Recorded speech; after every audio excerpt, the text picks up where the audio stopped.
Okay, so I woke up this morning and I realized that there's a lot going on in my head that I haven't really shared with anyone really. And I've had tons of opportunities, Oprah, interviews, to go on a platform and share hardships or just really anything that's going on in my mind, and I really don't think any of that is relevant to getting paid to tell your story. I feel like it's kind of silly. So I'm here honestly just to open myself to others and try to shed a light on if anyone out there has ever gone through hardships or whatever it is, just to put a light on it, and so that person doesn't feel alone, because I really know what that feels like.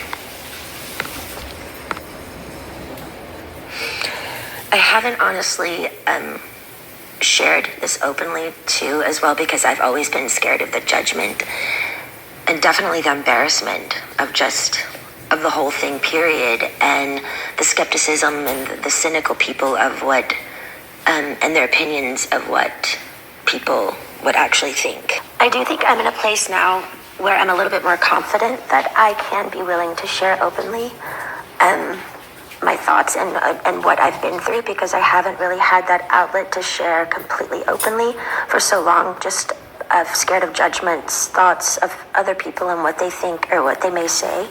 And I think it's crucial for my heart and my head to be able to speak openly about it as if anyone else would. Well, the actual conservatorship actually started, I think, 15 to 16 years ago. I was 25 when it started. I was extremely young. I remember a lot of my friends texting me and calling me, and we were extremely close, and they wanted to see me, but by what had happened, I honestly still to this day don't know what really I did, but the punishment of my father, I wasn't able to, see anyone or like anything. And you have to imagine none of it made sense to me. I literally spoke in a British accent to a doctor to prescribe my medication, and 3 days later, there was a swap team in my home, 3 helicopters, and I remember my mom's best friend and my 2 girlfriends. We had a sleepover the night before. They held me down on a gurner, and again, none of it made sense.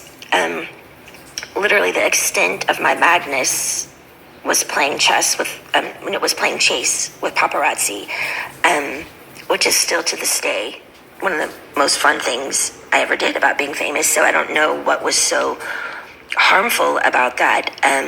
But I remember my mom was sitting on the couch and she said, "We've heard people are coming here today to talk to you. We should probably go, to a hotel or something." And I never really understood what she meant. I didn't believe her. Like, is a lawyer coming here?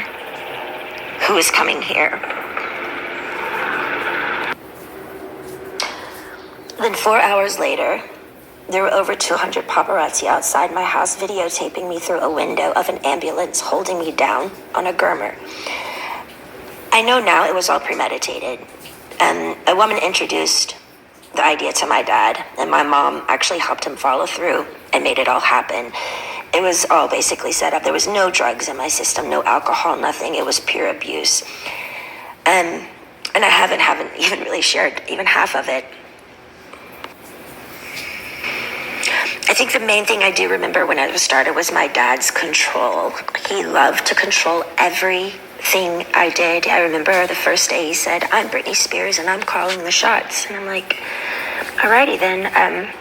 My brother was a football player, and my dad was really, really hard on him when he was younger, really abusive. And I think when my mom gave him the idea for the conservatorship and his friend, I think he just really regrouped it and made such a really, really overhauling big deal out of it. And it was just really too much. I remember him always being in the office, and my girlfriend was his assistant, and they would just stay in there all day with the door shut, and I was never ever able to leave or go anywhere. My first job, after the 2 weeks of being hospitalized and completely traumatized out of my mind, I did a TV show called How I Met Your Mother, and then I started working on an album called Circus. and started working away right away.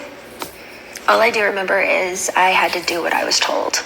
I was told I was fat every day. I had to go to the gym. I had to just, and I never remember feeling so demoralized and just, they made me feel like nothing.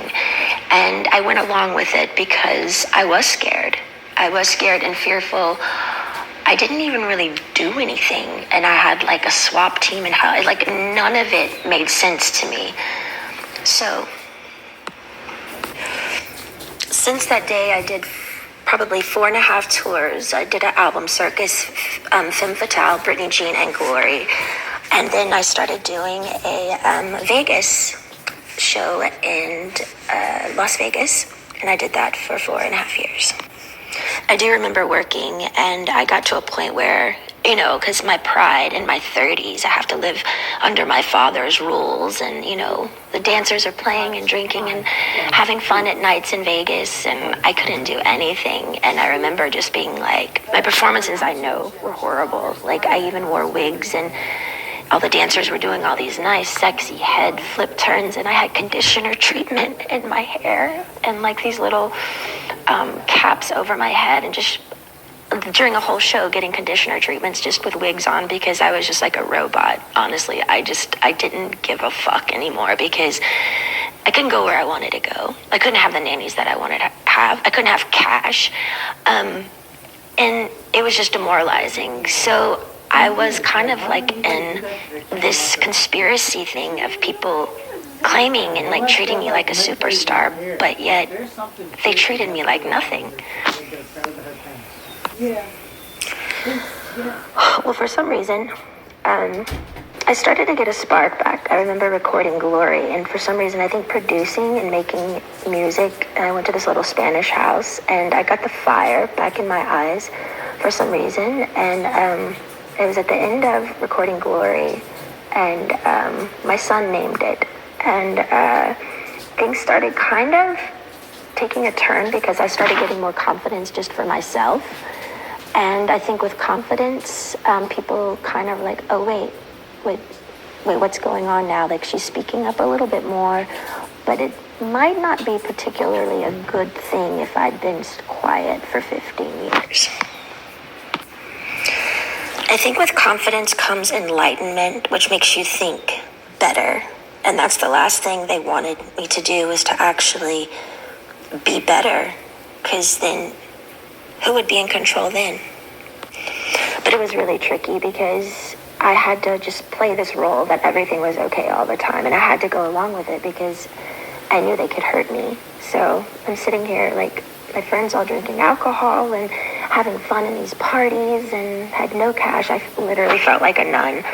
My girlfriends from home came to visit me in a spa, and I couldn't even walk into the spa, and they had their feet doing pedicures in the water, and the 3 ices of bottles of champagnes before my show just sitting there, and I wasn't even acknowledged by them, my own hometown friends, when they would come to Vegas. And it was just it was demoralizing, I will say. You also have to understand, it's like, 15 years of touring and doing shows, and I'm 30 years old under my dad's rules, and all of this is going on, and my mom's witnessing this, and my brother is witnessing, and my friends are witnessing it, and they all go along with it. And I'm like, how am I the one working here and doing all this, but I don't get the side things that, the good stuff, I want to be able to play. I want to be able to have fun. Like, none of it made sense to me. Well, the last show in Vegas ended 2017. I went on tour, which a tour I was forced to do, but I was supposed to do a new show. So the new show came along.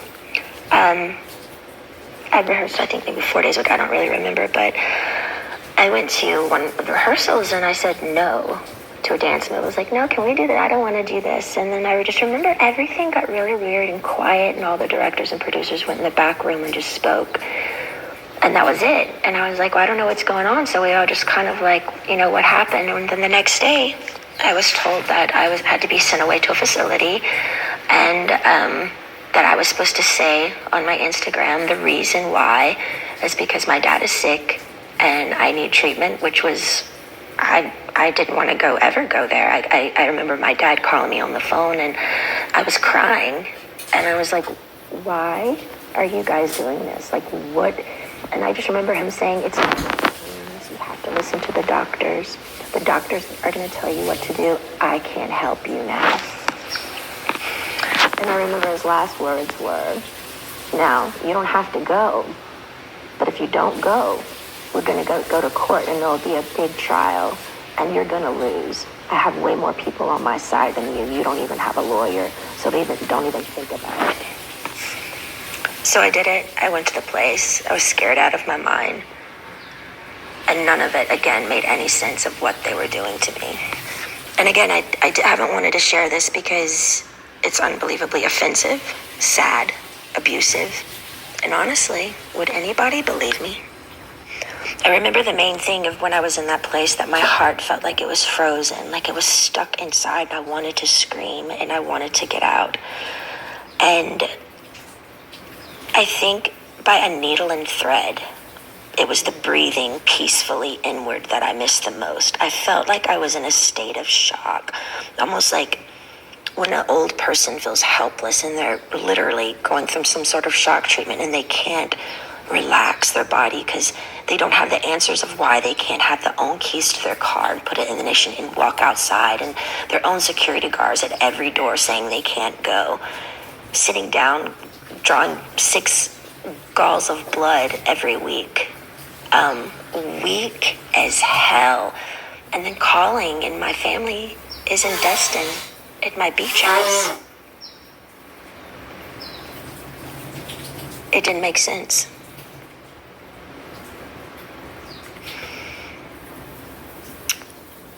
The main thing I to this day, I kind of stopped believing in God at that time because I didn't know how they could have 40 people leave my house a day and me work from 8 to 6 at night, be seen changed every time I changed in the shower, no privacy, no door, nothing. How did they get away with it? And what the fuck did I do to deserve that? I couldn't even smoke cigarettes. People on death row can smoke cigarettes.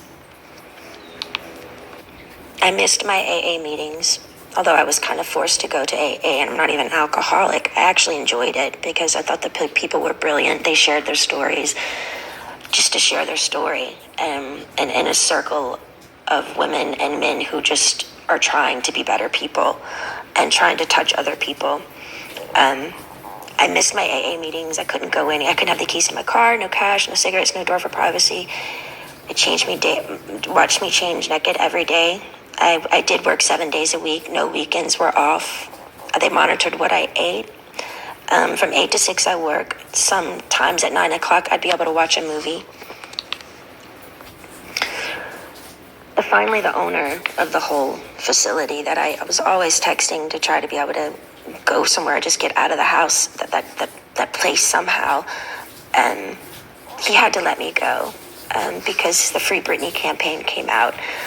With all the pink t-shirts, I saw it on a lot of the morning shows, and people by word of mouth, and I think just by my fans knowing by heart that something was up. I remember one of the guys were on an interview on the street, and he said, you know what, I could be totally wrong, and if I'm wrong, I'll be really, really embarrassed, and I'll just go have a drink somewhere. He said, but I do feel like they're doing something to her right now, and I'm not surely what it is, but that's what my heart says. But the whole thing that made it really confusing for me is these people are on the street fighting for me, but my sister and my mother aren't doing anything. To me, it was like they secretly, honestly liked me being the bad one, like I was messed up, and they kind of just liked it that way. Otherwise, why weren't they outside my doorstep saying, baby girl, get in the car, let's go? I think that's the main thing that hurt me. I couldn't process how my family went along with it for so long. And I mean, almost half a year, you know? And their only response was, we didn't know. I'm like, I'm on the phone telling you right now, I'm here, please.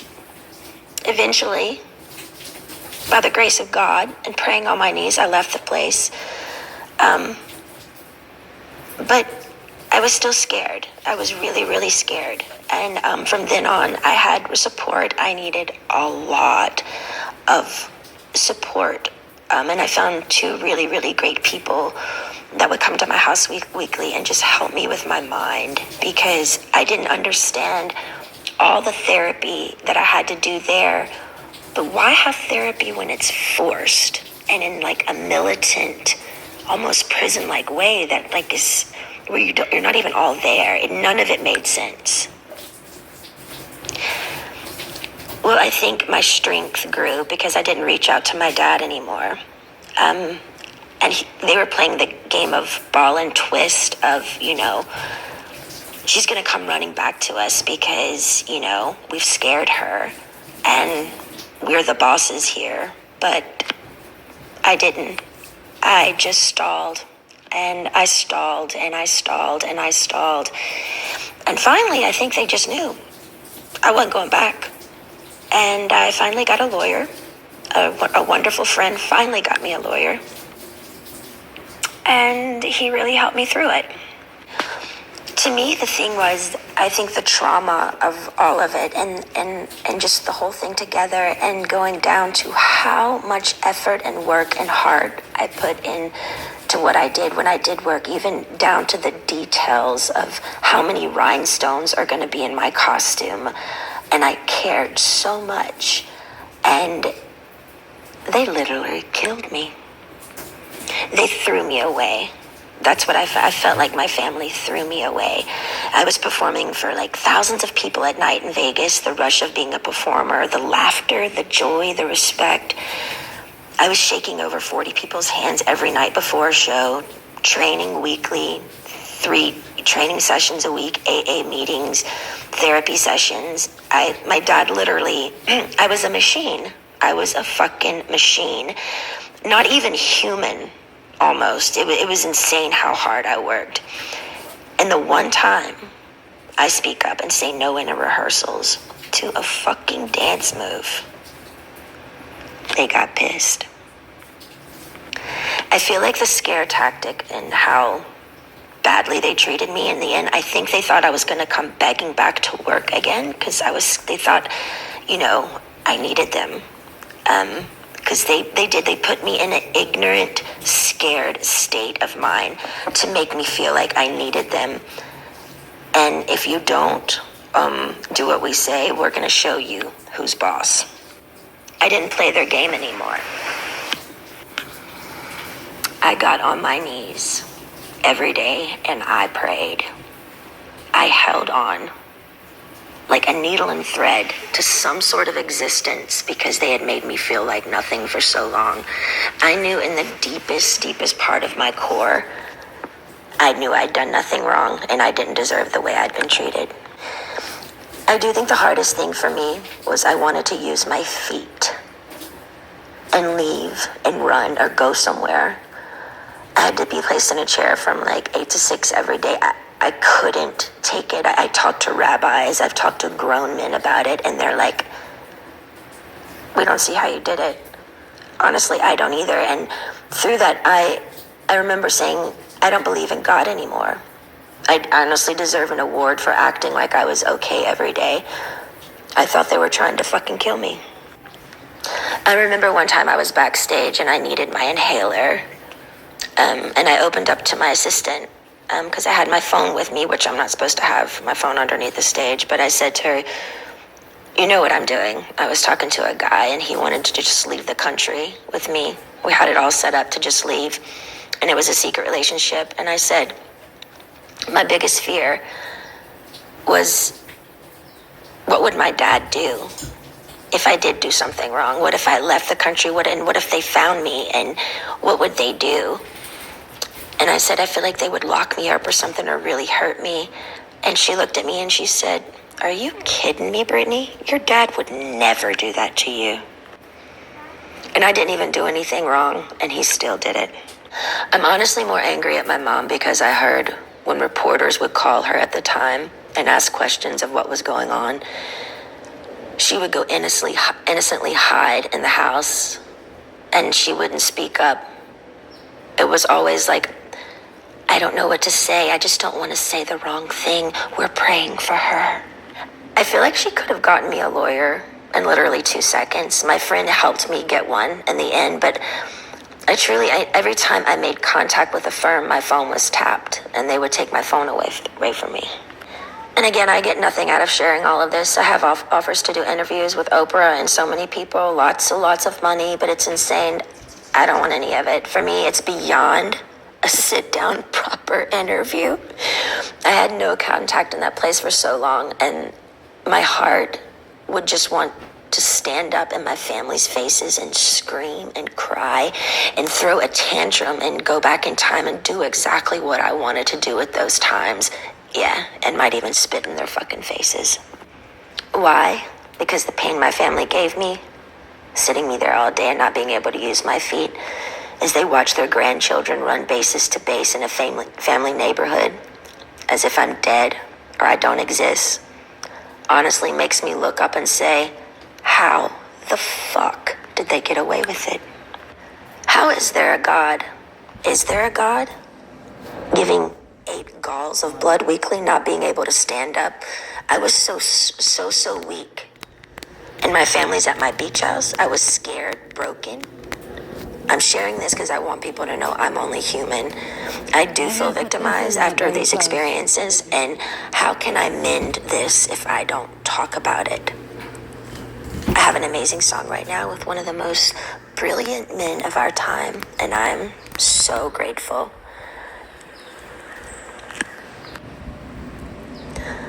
But if you're a weird introvert, oddball like me, who feels alone a lot of the time, and you needed to hear a story like this today so you don't feel alone, know this, my life has been far from easy, and you're not alone.